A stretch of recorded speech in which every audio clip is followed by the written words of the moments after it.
Hello, my name is Daniel Field. Today we're going to go over the average Adelaide Fringe show. So, the average Adelaide Fringe show does between 0 to 2 pieces of content per day on Instagram. You can see here, but it drops pretty quickly. So, 17% do between 2 to 4 pieces of content, but 30% do between 0 to 2 pieces of content per day. If you break it down by posts, 50% do 1 piece of content per day. And if you break it down by reels, 20% do 3 Instagram reels per day.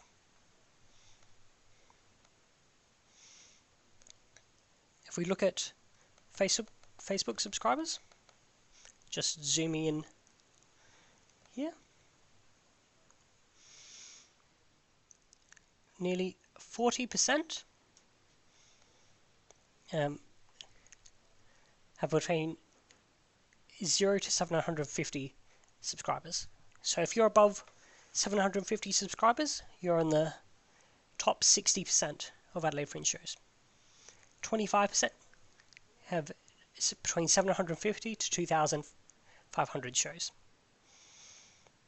So from here you can track where you are. Fringe reviews, nearly 52% of shows don't get a single review on their Fringe page. Of the ones that do get reviewed, the average number of reviews is 3, at 13%. See, it's got a weird lumpy here, where 10% have 2 reviews and 8% have 4 reviews. If you look at ticket price,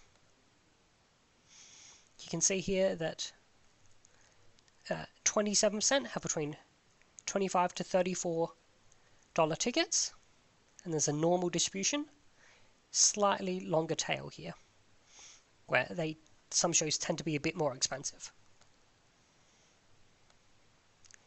This is absolute Instagram page growth, so how many new followers they've made during the Adelaide Fringe time.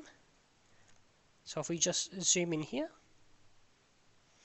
so 35%,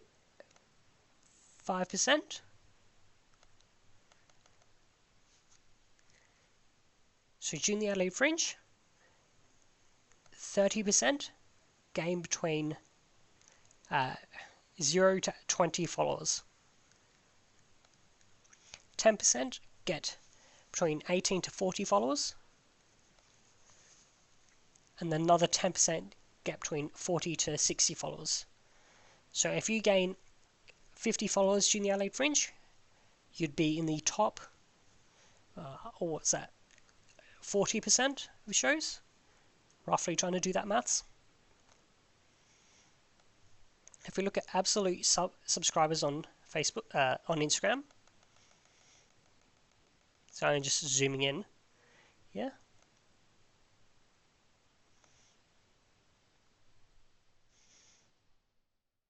It's very hard with some of these graphs. So almost all Fringe shows have between less than 2,000 subscribers.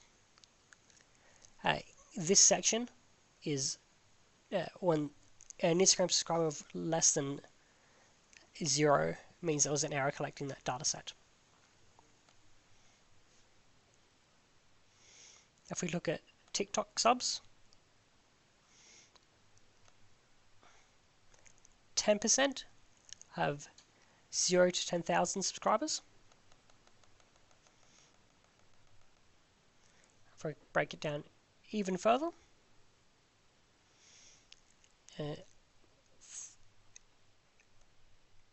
4% have between 200 to 6,000 subscribers.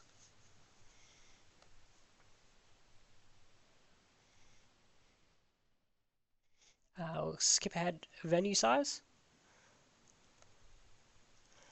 So almost all venues have under 200 seats, The next set of 25% have between 200 to 400, and about another 20% have between 400 to 600 seats.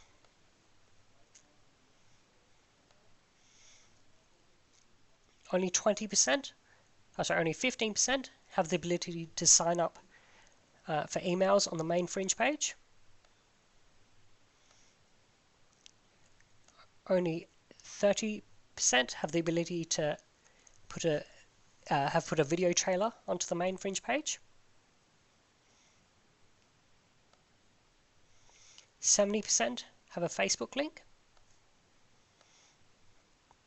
70% have an Instagram link.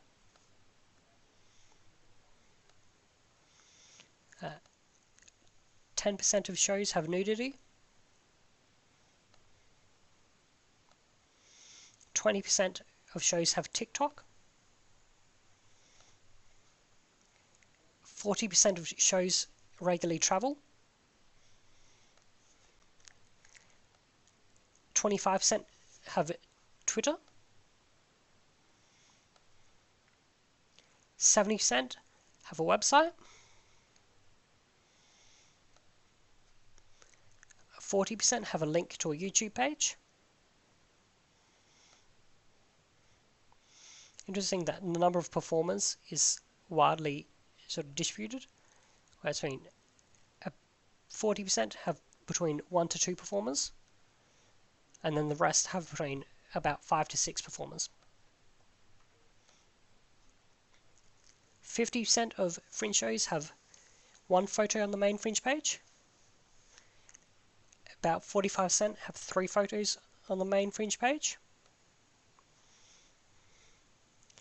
About 15% do one show. About 4.5% do 12 shows during the Adelaide Fringe. And only about 1% do more than 30 shows. Most shows have 4 social media accounts: Facebook, YouTube, Instagram, etc. And 13% have none.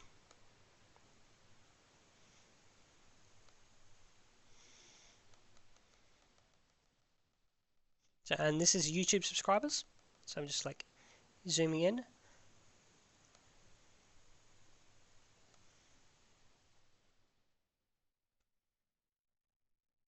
So what's that? 40. Only 4% of shows have between 1,500 to 2,000 subscribers. 6% between 700 to 1,400. And 30% of Instagram have 30% of Fringe shows have between 100 to 700 YouTube subscribers. And nearly 50% have none. An average price by venue size. So this is the average price of a general ticket based off venue size. So you can see here it kind of starts out at $30 and then slowly increases as number of seats increases to $40. Cool. Thank you. Hopefully this information is useful.